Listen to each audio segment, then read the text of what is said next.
എല്ലാവർക്കും നമസ്കാരം. ഞാൻ സതിദേവി മേനോൻ. ഗുരുവായൂർ അമ്പലത്തിലെ ഫെബ്രുവരി 28 ഉത്സവം തുടങ്ങി അല്ലെ. ഇന്ന് 9-ാം ദിവസമാണ്. 10 ദിവസമാണ് ഉത്സവം. ഇന്ന് 9-ാമത്തെ ദിവസമാണ്. 9-ാമത്തെ ദിവസമാണ് പള്ളിവേട്ട. പള്ളിവേട്ടയുടെ അന്നത്തെ വിശേഷങ്ങൾ പറയാന്ന് വെച്ച് കഴിഞ്ഞാല് കാലത്ത് തൊട്ട് ആസ് യൂഷ്വൽ ഉത്സവത്തിന് എന്നും ഉള്ള പോലെ തന്നെ എല്ലാ പൂജകളും ഒരുക്കങ്ങളും എല്ലാം അതേപോലെ തന്നെ. പക്ഷെ 4:30 മണിയാവുമ്പോ 4-4:30 മണിയാവുമ്പോ ഭഗവാനെ എഴുന്നള്ളിച്ച് നമ്മുടെ കിഴക്കേനടയിൽ, അതായത് ചുറ്റമ്പലത്തിന്റെ ഉള്ളില് മഞ്ചാടിക്കുരു ഒക്കെ ഇരിക്കുന്ന ഒരു ഇതിൽ ചെമ്പില്ലേ, അതിന്റെ അവിടെ കൊണ്ട് എഴുന്നള്ളിച്ചു കൊണ്ടിരുത്തും. അപ്പൊ ബാക്കിയുള്ള ദിവസമൊക്കെ വടക്കേ ഭാഗത്ത് ആണ്, ചുറ്റമ്പലത്തിലെ വടക്കേ ഭാഗത്താണ് ഭഗവാനെ എഴുന്നള്ളിച്ചു കൊണ്ടിരുത്തുക. ഇത് കിഴക്കേ ഭാഗത്ത് കൊടിമരത്തിന്റെ ലെഫ്റ്റ് സൈഡിലായിട്ട്. അപ്പോ നമുക്ക് ജനറൽ ക്യൂവിൽ നിന്നിട്ട് എല്ലാവർക്കും ഭഗവാനെ തൊഴാൻ ലൈനിലേക്ക് കൂടെ പോയി പഴുക്കാമണ്ഡപത്തിൽ ഇരിക്കുന്ന ഭഗവാനെ തൊഴുത് നമസ്കരിക്കാനുള്ള സൗകര്യമുണ്ട്. പക്ഷെ ഈ ജനറൽ ക്യൂ എന്ന് പറയുമ്പോ ഊണ് കഴിഞ്ഞാൽ, അതായത് കഞ്ഞിയൂടി കഴിഞ്ഞു കഴിഞ്ഞാൽ അപ്പൊ തന്നെ ലൈൻ സ്റ്റാർട്ട് ചെയ്യും. അത് ഒരു ലൈനൊന്നുമല്ല, 1, 2, 3, 4, 5 ലൈനൊക്കെ ഉണ്ടാവും. 2 സൈഡിലും ആയിട്ട് ലൈൻ ഉണ്ടാവും. വളരെ വലിയ ലൈനായിരിക്കും കേട്ടോ. അപ്പൊ പോലീസും സെക്യൂരിറ്റിയും എല്ലാവരും ഉണ്ടാവും. അപ്പൊ അവരെന്ത് ചെയ്യുന്ന വെച്ചാൽ കുറച്ച് ആൾക്കാരെ ആയിട്ട് അവരിങ്ങനെ കടത്തിവിടും ഇതിന്റെ ഉള്ളിലേക്ക്, മുമ്പിലേക്ക്. ഒന്നിച്ച് എല്ലാവരെയും കയറ്റില്ല, കുറച്ച് പേര്. അപ്പൊ നമ്മൾ കുറച്ചങ്ങോട്ട് മുമ്പിലേക്ക് പോയി കഴിഞ്ഞാൽ വടക്കേ ഭാഗത്ത് എത്തുമ്പോ ഈ ലൈൻ 5 ലൈനിലുള്ളവരെല്ലാവരും ഒറ്റ ലൈനായിട്ട് അങ്ങോട്ട് മാറും. ഒറ്റ ലൈനായിട്ട് മാറുമ്പോ നല്ല തിരക്കാണ്. അപ്പൊ ഈ പൊക്കം കുറഞ്ഞവർക്കൊക്കെ ഭയങ്കര ബുദ്ധിമുട്ടായിരിക്കും. അവരുള്ളിൽ പെട്ട് കഴിഞ്ഞാൽ അവർക്ക് ശ്വാസം, ചുറ്റും ഹൈറ്റ് ഉള്ളവർ നിൽക്കില്ല. അപ്പൊ ഹൈറ്റ് ഉള്ളവരായാൽ പോലും അവരെല്ലാവരും ഇങ്ങനെ തല ഇടയ്ക്കിടയ്ക്ക് പൊക്കും. പക്ഷെ ഈ സമയത്ത് നല്ല വെയിലല്ലേ, നല്ല ചൂടുണ്ടാവും. പക്ഷെ എന്നാലും നമുക്കതൊന്നും ഫീൽ ചെയ്യില്ല, ഒരു ബുദ്ധിമുട്ടായിട്ട് തോന്നില്ല. എന്നുവെച്ചാൽ ഉള്ളിലേക്ക് തൊഴാൻ പോവല്ലേ, ഭഗവാനെ തൊട്ടടുത്ത് കാണാൻ പോവുകയാണെ. പഴുക്കാമണ്ഡപത്തിൽ ഇരിക്കുന്ന ഭഗവാനെ തൊഴുത് നമസ്കരിച്ച എല്ലാ ആഗ്രഹങ്ങളും നടക്കും. എല്ലാവിധ എന്താ പറയാ, എന്തും നമുക്ക് പ്രാർത്ഥിക്കാം. അങ്ങനെയാ പറഞ്ഞു കേട്ടേക്കണേ. അപ്പൊ അത് കഴിഞ്ഞാല് 4 to 6 മണി വരെ. അപ്പൊ അന്നത്തെ ദീപാരാധന കീഴ്ശാന്തിക്കാരാണ് ചെയ്യുക, മേൽശാന്തിക്കാരല്ല.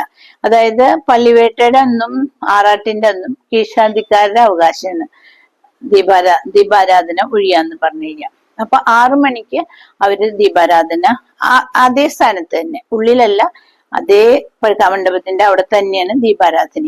ദീപാരാധന കഴിഞ്ഞിട്ട് 5 ആനകളുടെ അകമ്പടിയോടുകൂടി ഭഗവാൻ പുറത്തേക്ക് എഴുന്നള്ളും. അതൊന്ന് ഒരു പ്രത്യേക ഭംഗി എന്നല്ല പറയണ്ടേ, ഒരു പ്രത്യേക ഫീലാണ് ആ സമയത്ത് നമ്മൾ അവിടെ നിൽക്കുമ്പോ. ഒരു വൈകുണ്ഠത്തിൽ നിൽക്കുന്ന പോലത്തെ ഒരു പ്രതീതിയാണ്. ചുറ്റും പറ വയ്ക്കാനുള്ള തിരക്കുകളും നിറപറയും നിലവിളക്കുമായിട്ട്.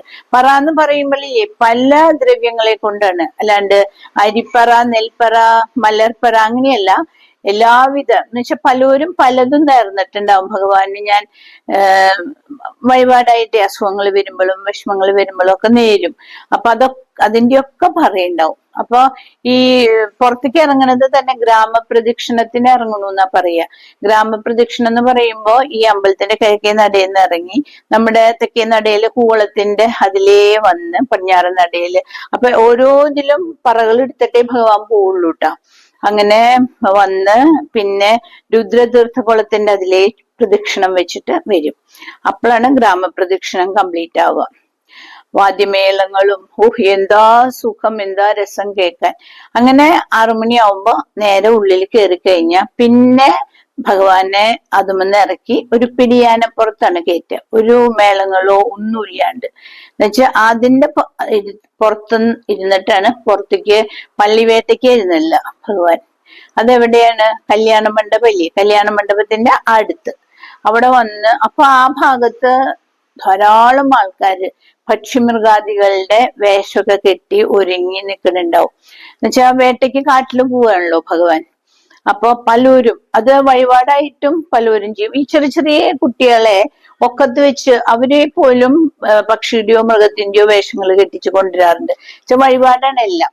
അപ്പൊ ഈ വേട്ടയ്ക്ക് ഇറങ്ങുമ്പോ 9 പ്രദക്ഷിണാണ് ആ സമയത്ത്. അപ്പൊ ഈ പക്ഷിമൃഗാദികളുടെ വേഷം കെട്ടിയൊരു മുമ്പിലോടും, ഭഗവാനെ എഴുന്നള്ളിച്ച ആന ഉണ്ടല്ലോ അത് പിന്നാലെ ഓടും.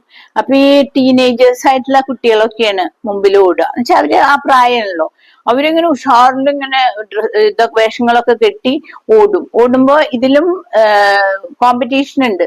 ഈ പക്ഷിമൃഗാദികളൊക്കെ പോലെ ഡ്രസ്സ് ചെയ്തിട്ട് വരുന്നില്ല, അതിൽ ഫസ്റ്റ് സെക്കൻഡ് കിട്ടുക, അവർക്കൊക്കെ പ്രൈസ് ഒക്കെ കൊടുക്കും. അങ്ങനെ ഓടി കഴിഞ്ഞിട്ട് 9ാമത്തെ പ്രദക്ഷിണാവുമ്പോ ഒരാൾ ചോദിക്കും, ഈ മഹിഷികൾ ഉണ്ടോ എന്ന് ചോദിക്കും, അതായത് പന്നി. അപ്പൊ നോക്കുമ്പോ സ്ഥിരം ദേവസ്വത്തിലത്തെ കുറെ ആൾക്കാരുണ്ട്, സ്ഥിരം പന്നികളായിട്ട് വേഷം കെട്ടുന്നവര്. അപ്പൊ അതിലത്തെ ഒരു പന്നിയുടെ രൂപത്തിലുള്ള ഒരു ഇതിനെ വേട്ട ചെയ്ത് അത് കൈത്തണ്ടയിൽ ഇട്ടിട്ടാണ് ഉള്ളിലേക്ക് വരിക. അപ്പോഴേക്കും ഭഗവാൻ വല്ലാതെ ക്ഷീണിച്ചിട്ടുണ്ടാവും. അപ്പൊ എന്ത് ചെയ്യുന്ന വെച്ചാൽ പിന്നെ പോയി മണ്ഡപമുണ്ടല്ലോ ഉള്ളില്, നമ്മള് ഈ വഴിപാടിന്റെ ദ്രവ്യങ്ങളൊക്കെ വെക്കുന്ന ഒരു മണ്ഡപല്ലേ, ആ മണ്ഡപത്തില് എങ്ങനെ പത്മങ്ങൾ തൂവിയിട്ടുണ്ടാവും. ആ പത്മങ്ങൾ തൂവിയതിന്റെ മീതെ വെള്ളി കട്ടിലുണ്ടാവും. വെള്ളിക്കട്ടിലില് മുളകള് നിരത്തിയിട്ടുണ്ടാവും. മുള എന്ന് പറയുമ്പോ നമ്മള് കാണുന്ന മുളയല്ല, ബാമ്പു അല്ല പറയുന്നേ. നമ്മൾ ഉത്സവം തുടങ്ങി കഴിയുമ്പോ പലവിധ ധാന്യങ്ങളും മുളപ്പിക്കും. അതായത് നവധാന്യങ്ങള് സാധാരണ പറയും, അതുപോലെ ധാന്യങ്ങൾ മുളപ്പിച്ചത് ആ മുള മുഴുവനും ഈ വെള്ളിക്കട്ടിലിന്റെ മീതെ പരത്തി കഴിഞ്ഞിട്ട് നിറച്ചിങ്ങനെ കിടക്ക പോലെ പരത്തും. അതിന്റെ മീതെ വീരാലിപ്പട്ട് വിരിക്കും. വീരാലിപ്പട്ട് എന്ന് പറയുമ്പോ എന്താ ഈ വീരാലിപ്പട്ട്? നമ്മള് എന്താ പറയാ, ഈ സിനിമയിലൊക്കെ വീരാലിപ്പട്ട് എടുത്തു വരുന്നു എന്നൊക്കെ കേട്ടിട്ടില്ലല്ലോ. എനിക്ക് അങ്ങനെയൊക്കെ അറിയുള്ളൂയിരുന്നു കേട്ടോ. അപ്പൊ ഇതൊക്കെ ഞാൻ ഓരോരുത്തരോടും ചോദിച്ചറിഞ്ഞ കാര്യങ്ങളാണ്. അപ്പൊ വീരാലിപ്പട്ട് വിരിക്കാന്ന് പറഞ്ഞു കഴിഞ്ഞാൽ ഈ പട്ടുനൂൽ പുഴുവിനെ കൊല്ലാണ്ട് അതിന്റെ നൂലെടുത്ത് പട്ടുണ്ടാക്കും. അപ്പൊ ആ പട്ടിനെയാണ് വീരാലിപ്പട്ട് എന്ന് പറയാ. ആ പട്ടിലാണ് തേവരെ പള്ളി ഉറക്കുക.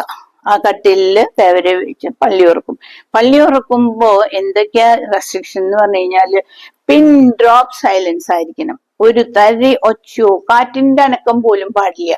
അത്രയും പിൻ ഡ്രോപ്പ് സൈലൻസ് ആയിട്ട് അവിടെ കിടത്തി, അതായത് നാഴികമണികൾ ഉണ്ടല്ലോ അതുപോലും കെട്ടിപ്പൊതിഞ്ഞു വെക്കുന്ന പറയാ.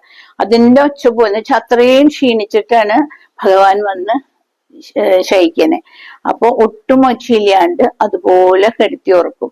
അപ്പൊ പിറ്റേ ദിവസം, അതായത് ആറാട്ടിന് നിർമാല്യം ദർശനമില്ല. എന്താ വെച്ചാ ഭഗവാൻ ഉറങ്ങല്ലേ.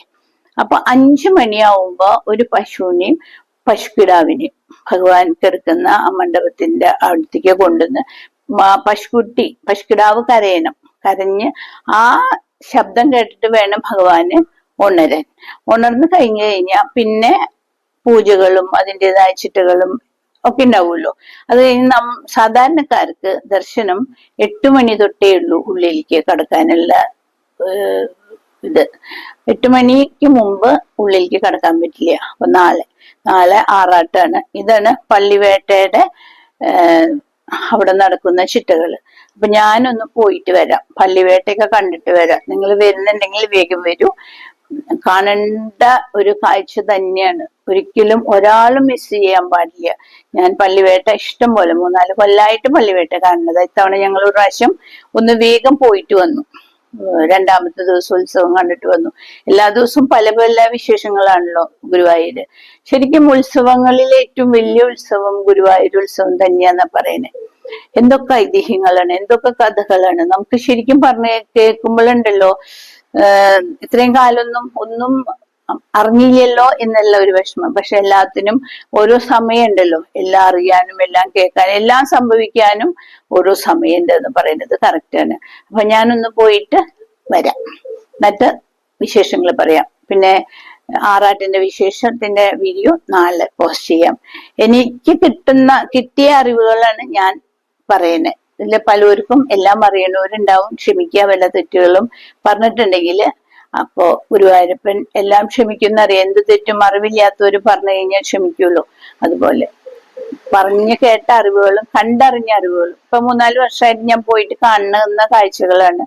അതൊക്കെയാണ് ഞാൻ പറയുന്നത്. അപ്പൊ എല്ലാവരോടും ഗുരുവായൂരപ്പന്റെ അനുഗ്രഹം ഉണ്ടാവട്ടെ. പറ്റുന്നവരൊക്കെ ഗുരുവായൂർ പോയിട്ട് തൊഴുതിട്ട് വരിക.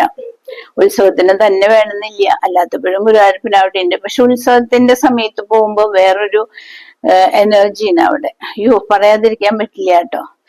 എന്താ ഒരു സുഖം. അപ്പൊ ഞാനൊന്ന് പോയിട്ട് വരാം. എല്ലാവർക്കും വേണ്ടി പ്രാർത്ഥിക്കാം. Okay then, by.